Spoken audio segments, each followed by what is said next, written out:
Hello friends, आज हम पढ़ने जा रहे हैं origin of quantum mechanics. Friends, हमने इससे पहले लेक्चर में इंट्रोडक्शन ऑफ क्वांटम मैकेनिक्स पढ़ा था, लेकिन आई थिंक वो आपके लिए पूरा सफिशिएंट नहीं है। मुझे लगा कि एक लेक्चर और बनाना चाहिए जिससे आपको पता चले कि क्वांटम मैकेनिक्स किस तरह से एंटर हुई फिजिक्स में, क्योंकि क्लासिकल फिजिक्स ने पूरी तरह से अपने पैर 19वीं सेंचुरी में फैला रखे थे और कोई भी नहीं कह सकता था कि इसकी नींव को भी कोई हिला सकता है। क्वांटम मैकेनिक्स कैसे एंटर हुई, इसको एक बार आपको थोड़ा सा और समझना चाहिए। इसके लिए मैंने ये लेक्चर बनाया है। तो हमारा आज का टॉपिक है origin of quantum mechanics. Friends, मैं हूँ मोनिका मित्तल और मेरा चैनल है फिजिक्स प्लस। अगर आपने अभी तक सब्सक्राइब नहीं किया है तो आप सब्सक्राइब कर दीजिए और साथ में बेल आइकन भी दबा दीजिए, जिससे आपको मेरे सारे वीडियो के अपडेट मिलते रहें। फ्रेंड्स, आप लोग थर्ड ईयर में आ चुके हैं। थर्ड ईयर में आपको क्वांटम मैकेनिक्स मिल गई है। अभी तक आपने जितनी भी फिजिक्स पढ़ी है वो सब क्लासिकली बेस्ड थी और उसमें आपने न्यूटन के लॉ से अपनी पूरी फिजिक्स को ड्राइव किया है। साथ में universal gravitational law, electricity and magnetism, thermodynamics, waves, optics, सब चीज़ पढ़ी है। फ्रेंड्स, इसमें कहीं भी पूरी ये जितनी भी फिजिक्स पढ़ी है आपने वो क्लासिकल फिजिक्स है और इसमें किसी भी तरह की कोई प्रॉब्लम नहीं आए। ठीक है फ्रेंड्स, तो अभी यहाँ पर देखते हैं न्यूटन के law of motion, universal gravitational law, law of conservation of energy आपने पढ़ लिया है और law of conservation of momentum भी पढ़ा। लॉज ऑफ थर्मोडायनेमिक्स के भी सारे लॉ पढ़े आपने और Maxwell equation for electricity and magnetism में पढ़े। तो फ्रेंड, ये सारी चीज़ें 19वीं सेंचुरी तक स्टैब्लिश हो चुकी थी और इनकी हेल्प से आपने प्रूव किया कि there is a absolute space and time. ठीक है, एक इस एब्सोल्यूट स्पेस एंड टाइम की थ्योरी भी जनरेट हुई और साथ ही साथ इन सब लॉज के बेस पे मशीन्स भी बनाई गई और जिसमें आपने थर्मोडायनेमिक्स में आपने पढ़ा है हीट इंजन, यानी कि स्टीम से पावर्ड होने वाली मशीन्स और साथ में इलेक्ट्रिक करंट से पावर होने वाली मशीन भी आपने पढ़ी। वो सारी इन्वेंट हो चुकी थी इन सब लॉज के बेस पे और इसके साथ साथ आपने स्पेस क्राफ्ट को भी लॉन्च किया। मतलब आपने अर्थ से बाहर जाके भी बिल्कुल प्रिसाइजली स्पेस क्राफ्ट को लॉन्च कर दिया। तो ये सारी चीज़ें पॉसिबल हो चुकी थी क्योंकि क्लासिकल फिजिक्स एक स्ट्रॉन्ग फिजिक्स थी और इसको कोई भी बदल नहीं सकता था। लेकिन 19वीं सेंचुरी के एंड तक, यानी कि 20वीं सेंचुरी जब स्टार्ट होने लगी, तब दो प्रॉब्लम फेस की साइंटिस्ट ने और उनमें से ये दो प्रॉब्लम हैं जो लॉर्ड केल्विन और विलियम थॉमसन ने फेस की कि ल्यूमिनिफेरस ईथर की कॉन्सेप्ट। आपने friends special theory of relativity पढ़ी। स्पेशल थ्योरी ऑफ रिलेटिविटी कहाँ लगती है फ्रेंड्स? जहाँ पे किसी भी सब्सटेंस, किसी भी मैटर की speed comparable to velocity of light हो जाए, यानी कि अगर किसी भी सब्सटेंस की स्पीड कंपैरेबल टू सी हो जाए तब उस कंडीशन में रिलेटिविटी लगती है। ये जितनी भी फिजिक्स लगी है ये v very very less than C. ठीक है फ्रेंड्स, यानी कि जितनी भी क्लासिकल फिजिक्स है वो नॉन रिलेटिविस्टिक कंडीशन में लगती है। तो अब जहाँ पे v कंपैरेबल टू c हुआ, तब देखिए क्लासिकल फिजिक्स के अकॉर्डिंग अगर kinetic energy is equal to क्या होती है, हाफ mv²। अब हम ये देख रहे हैं कि v और c कंपैरेबल हुए, कहाँ पे क्या प्रॉब्लम आई जिसकी वजह से रिलेटिविटी को स्टडी करना पड़ा। देखिए आपने पढ़ा है ये फॉर्मूला, ये क्लासिकल थ्योरी के अकॉर्डिंग होता है k is equal to half mv²। यानी अगर हम इस काइनेटिक एनर्जी को 4 टाइम ऑफ k1 कर दें तो आप बताइए इस फॉर्मूले से न्यू वेलोसिटी कितनी हो जाएगी? वेलोसिटी डबल हो जाएगी, 2 ऑफ v। ठीक है फ्रेंड्स, इसका स्क्वायर रूट हो जाएगा। तो ये होना चाहिए क्लासिकली। लेकिन अगर इलेक्ट्रॉन के केस में देखा गया तो इलेक्ट्रॉन की अगर energy of electron 10 million electron volt से 40 मिलियन इलेक्ट्रॉन वोल्ट कर दी, यानी कि आपने 4 टाइम इंक्रीज कर दी है, तो इलेक्ट्रॉन की जो न्यू वेलोसिटी होती है, पहली वेलोसिटी मान लिया v1 है, वो 0.998 c के इक्वल है, तो न्यू वेलोसिटी 0.999 सी, यानी डबल नहीं होके इतनी ही रही लगभग। तो ये इस तरह का कॉन्ट्राडिक्शन क्यों हुआ, यहाँ पे स्पेशल थ्योरी ऑफ रिलेटिविटी को स्टडी करना बहुत ज़रूरी था।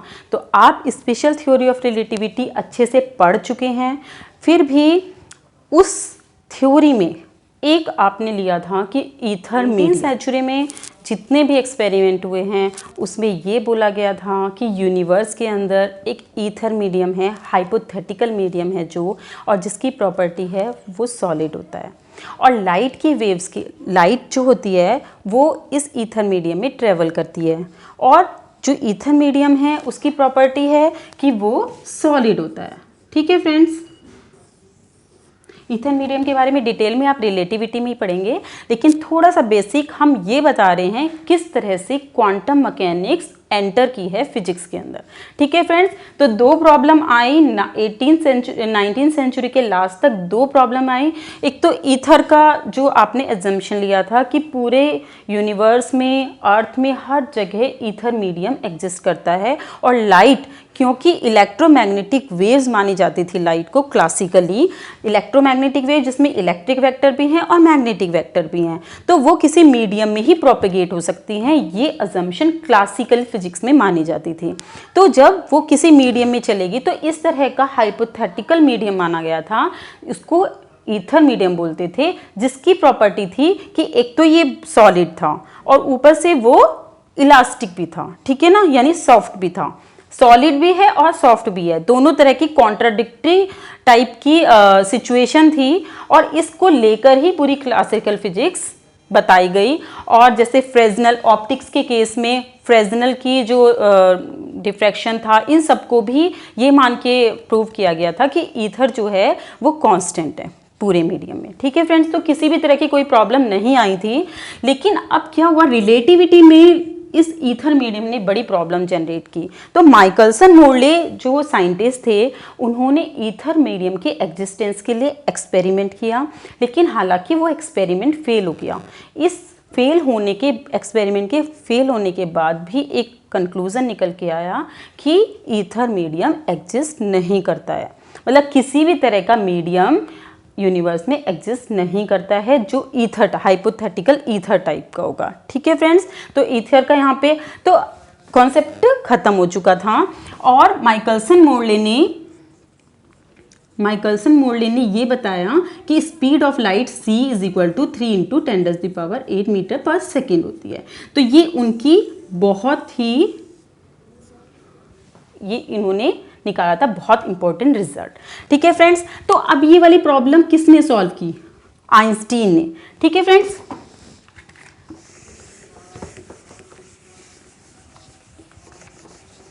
देखिए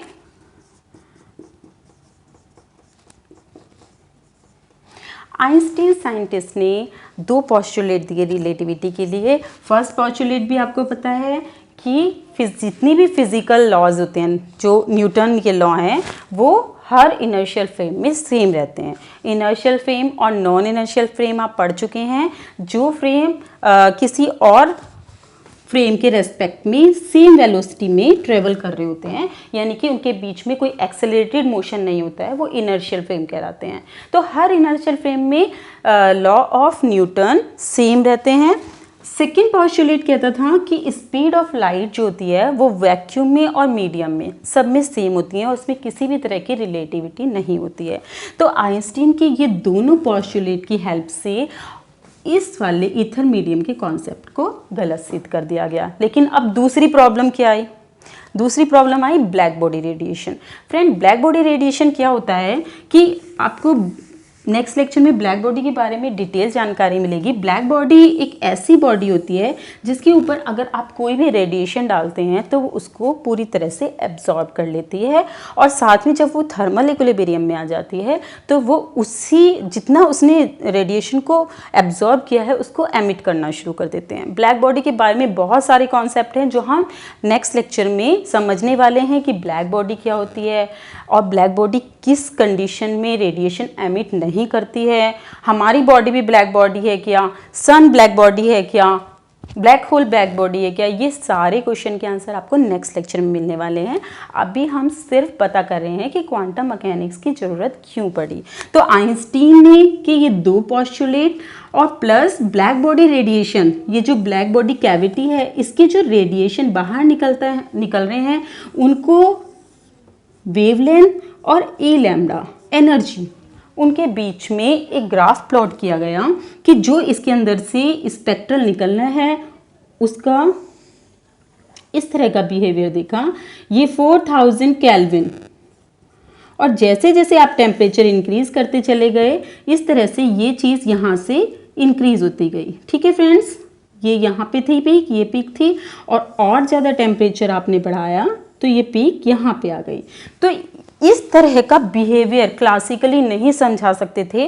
क्लासिकली रिजल्ट क्या होना चाहिए था, classically wavelength region, long wavelength region को क्लासिकली डिफाइन किया जा सकता है, लेकिन इस तरह का यहाँ पे जो बिहेवियर है कि एक पर्टिकुलर वेवलेंथ को ही एनर्जी ही सबसे ज़्यादा है, इस चीज़ को क्वांटम मैकेनिकली नहीं समझाया जा सकता था। तो मैक्स प्लांक्स ने अपना एक कॉन्सेप्ट दिया क्वांटा का।